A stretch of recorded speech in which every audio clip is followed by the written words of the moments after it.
It happens slowly over time. You don't realize it until much later, but you're being affected and you don't even notice until one day you look back and you realize you've lost a piece of yourself. How did that happen? Well, very easily, actually. Your world starts to emerge and collide with the people that you do life with, your husband or your wife or whatever relationship that you're in, your coworkers, a group of friends that you hang out with regularly. Over time, with every interaction and conversation and appointment and date night and hangout sesh, you're being influenced. And depending on the level of relationship that you're in with these people, it can really start to affect you. And not always in a good way. And the thing about being affected by those around you who we do life with is that when it doesn't affect us in a good way, it's usually a little too late. We notice it a little too late after some argument or some bad situation that has happened. That's when we realize it. And then we take account for our life and ourselves and try to backtrack and figure out, when did it all take a turn? When did it all go bad? Or when did you stop holding on to yourself, to your values, to your boundaries, to your standards, to your morals, to your truths, to your identity, to your hobbies, to your outlets, to the things that make you you? When did we start ignoring those things or putting them off to the side or compromising or taking on someone else's ideas and thoughts and hobbies and goals and wants and desires? When did we stop supporting ourselves? When did we start being someone else? I believe that's what it really boils down to. And this happens more often than not, especially if you're in a relationship. Emotions and feelings and love. Oof.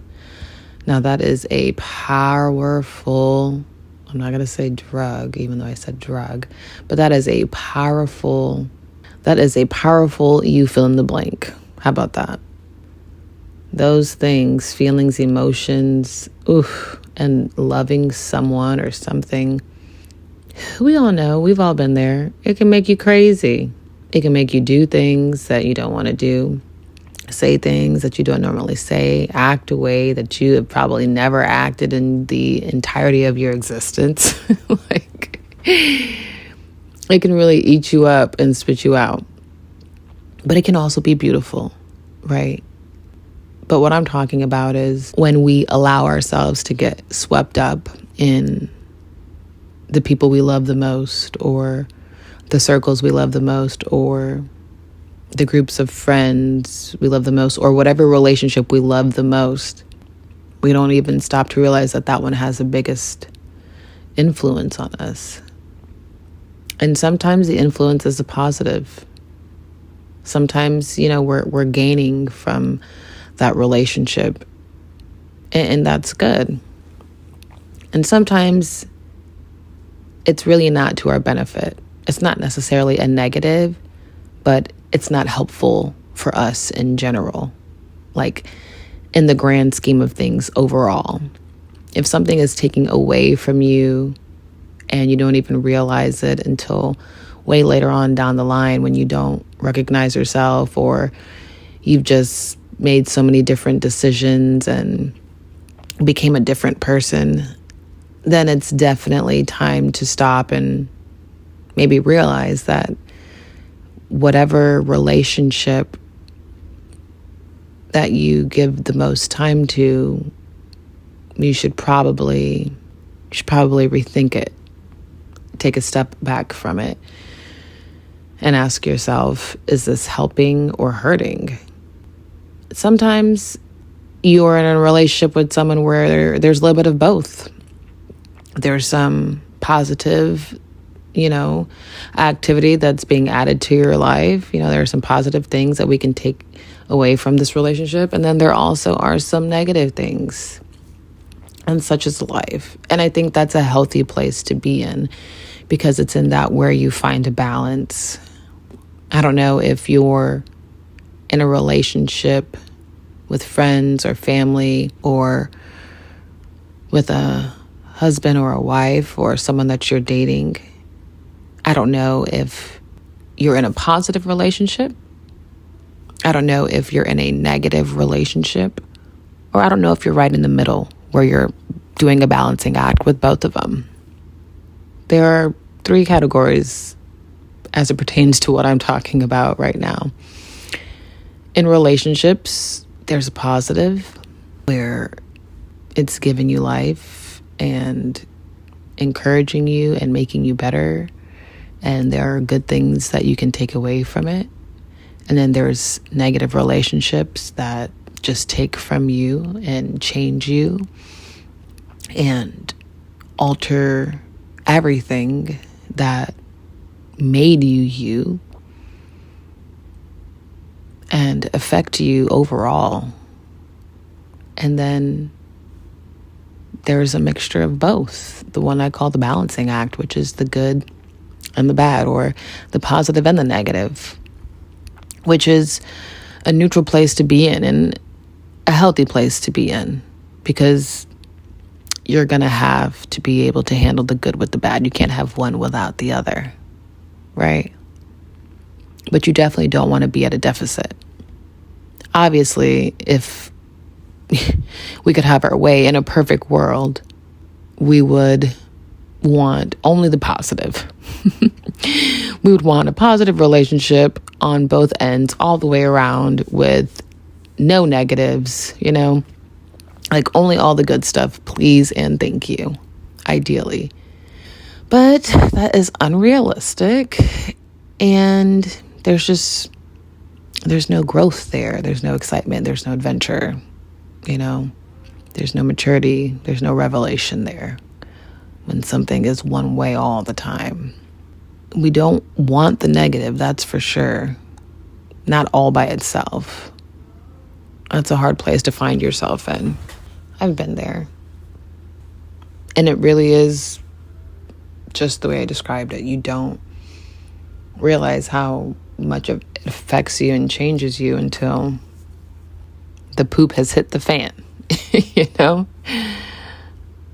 or until you find yourself in a place where you're like, oh my gosh, how did I even get here? And it's funny because once you get to that place in your life, in your journey, we all stop and try and think back on our actions, on the people involved, on what happened. If you're a believer, if you're spiritual and you have a relationship with God and you know Jesus, you definitely are analyzing where he was in all of this and how you got to this point. Were you listening to him? Were you not listening to him? Were you praying about things? Were you taking matters into your own hands? Were you controlling the situation? There's a lot of possible factors that could have very well been the reason as to why you have gotten to this place in your life. Whatever that reasoning is, whether we come to it or not, the important thing at that point is to realize, hey, I can finally see it clearly. It's either A, I'm in a great place, and, if I continue to work on X, Y, and Z, then I can maintain this. Or it's, Lord, I am in the trenches. I am fighting for my life. I don't even know where to start. How did I get here? Or it's, hey, I'm right in the middle. It's not horrible, but it's not amazing. So there's definitely room to grow there also. No matter where you find yourself, what's important is that you find yourself in whatever stage of life you're in, with whoever it is that you're doing life with, especially the people who are closest to you, because they're going to have the most effect on you. And so one way you can make sure that you're not being over-influenced by the people closest to you is by setting boundaries. Regardless on who's in your life, it's important for you to find a healthy balance between loving them, supporting them, caring for them, and also doing that for yourself. Making time for yourself while being in relationship with others is top tier. If you don't do that, you'll overcompensate in one area, and that'll leave you guys unbalanced. And once that balance is uneven, it's really hard. It's not impossible, but it's really hard and takes a lot of work to get back to being in a neutral place, to being on the same level. It's okay to love and care and enjoy and support and, be there for the people that you do life with, but you can't overdo it. You have to also love and care and respect and enjoy and value yourself just as much. And if those people feel the same way about you, then they'll understand you needing time for you.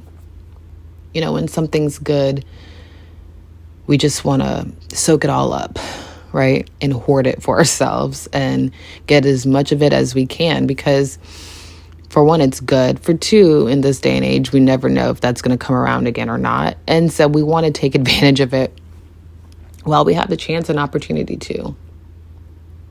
But too much of something is not a good thing. Everything in moderation. If you can't see it before it's happening, that's a scary place to be at, because then you're not able to consciously monitor the progress and the pace at which it's all coming. What I'm saying is, it's okay to pour in other people's cups and to be who you need to be, especially if you play a specific role at work, with your family, in your relationships. That's fine. But make sure that you're also pouring into yourself so that you don't get dependent and become over excessive with something or with someone, because that's not healthy. No one can be your everything. Only God can. People should just come into your life to add to what you've already got going on. And so if you feel like you find yourself in a position where you're out of balance and you're overpouring in these relationships, and at the end of it, you find yourself empty or in a jam or just in a low place, you probably need to take a step back and ask yourself, what do you have going on for you that will sustain you while doing life with others, so that you don't lose yourself every time something good comes along. We tend to cling to things that we love or want and desire for a number of reasons. And that's not the problem. The problem is when we don't realize that we're overdoing it. And eventually it's not going to end well, because, people will fail you and they're not capable of giving you everything all the time for whatever you need. But most importantly, they weren't designed to do that. That's why God is in the picture. Because he can do that. He can be your everything. He can be your all. He can be the one that you overcling to and run to and latch on to and just soak up all the good things from, because his cup will never run out.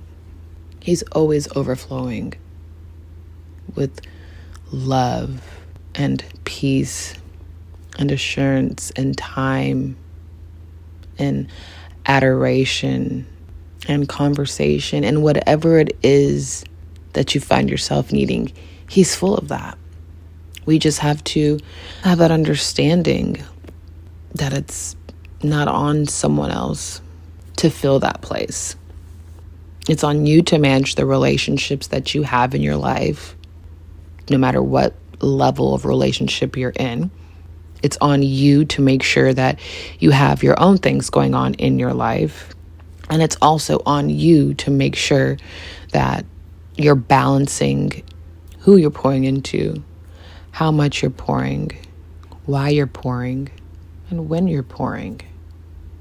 The most important person you need to be pouring into first and foremost, so that you can be in a good place, is yourself. And how do you pour into yourself? By yourself? No, with God. But then we say, hey, I had God with me in my last relationship, and I somehow still ended up in a bad place or a challenging place where I lost myself and didn't realize how I got to the point that I was at. What then? I had God then. Well, did you really have God? Or was he just there, but not being fully utilized by you? Was it poor management on your part? And these are the kind of conversations that you should have with him, because only he will be able to bring you the understanding and the revelation and the peace and the clarity that you're seeking about past or present relationships, past or present situations that you found yourself in. So any way you slice it, it boils down to you and God.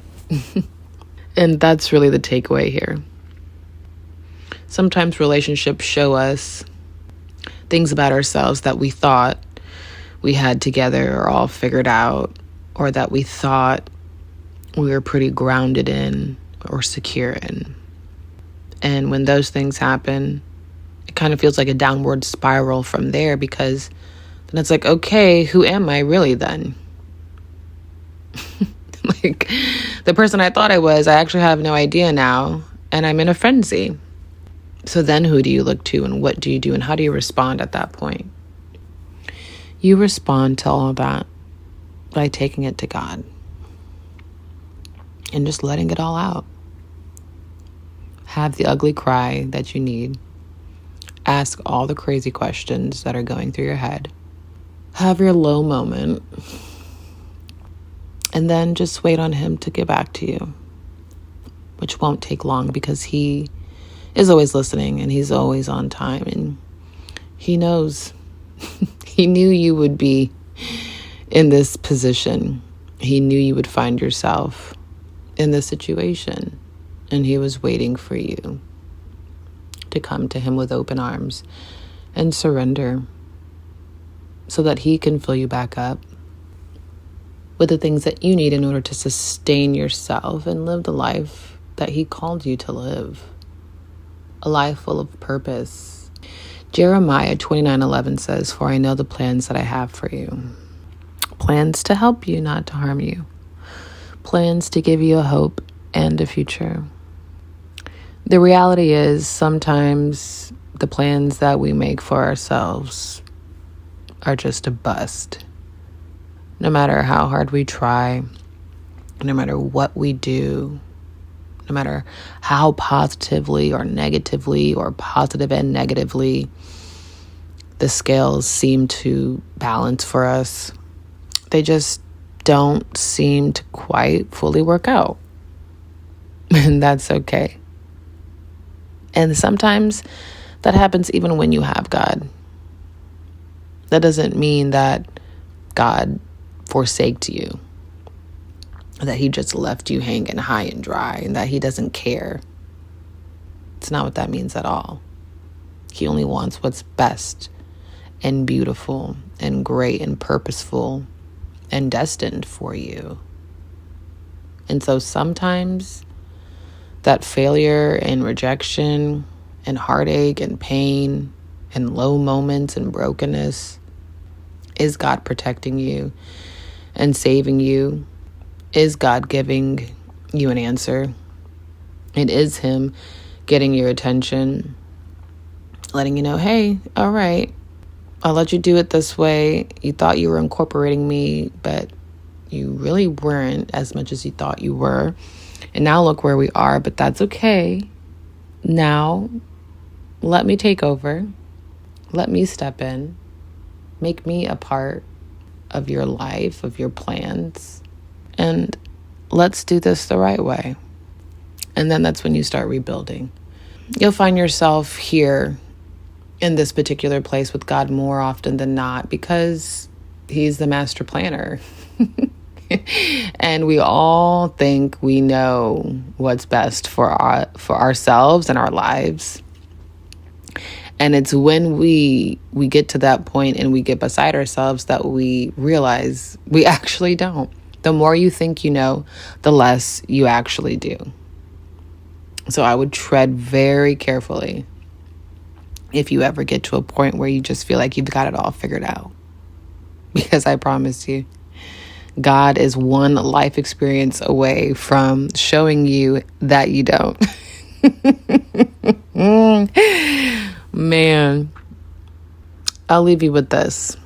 If you found yourself in a season where you're having to rebuild, where you're healing, where you're maybe frustrated and not exactly where you want to be, or where you thought you had it all together, but life just kind of got turned upside down for you. Or if you're in a season where things are okay, but maybe you feel like you're in limbo. Maybe you feel a little stuck, like you don't really know what direction to go in or the next step to take. Lean into it. Embrace it all. Stop trying to change it. Stop trying to control it. Stop thinking about what happened up until that point where it got confusing or where it went wrong or where it all blew up. And use your energy and your attention and put your focus on the one who can make it all right again. And the one who can redeem you and heal you and put you back together again, internally and externally. But you have to do your part and relinquish control, fully surrender and let go, and ask him to step in and trust someone other than yourself. Because look where yourself got you. If you really had it all figured out, if you really had it all going on, you wouldn't be in the position that you're in. I don't know where you're at in your life, but God's trying to get your attention and he's trying to tell you something. But how else would he be able to get our attention in such a way had we not hit rock bottom, or had we not had that life-altering experience, or had we not gotten to a place in our life where we feel like we're just getting by, or where we're stuck or just going with the flow. So with that, during this season that you're in, your focus shouldn't be on pouring into everyone else's cup around you. Your focus should be on pouring into your own cup with God. Your focus should be on yourself. If you've never saw it as a sign before, well, I'm here to tell you now, in this particular season of your life, that this is your sign. God wants your attention in a very major way. And if you have the time to give it to him, well, that would be to your best benefit. So, just know that I'm here with you on this journey, in this season, trusting God in the midst of uncertainty in the midst of pain, in the midst of heartache. I'm there with you. But the beautiful thing about that is that we don't have to stay there, because God is for us. You just have to let him be. So I pray that this was able to bless someone, help someone along their way. All right, y'all. Well, that's my time. I love you. You are listening to Ready or Not with Visual. I am your hostess with the mostest. Like I always say, be encouraged, be easy, be loved, be light, be real. Peace.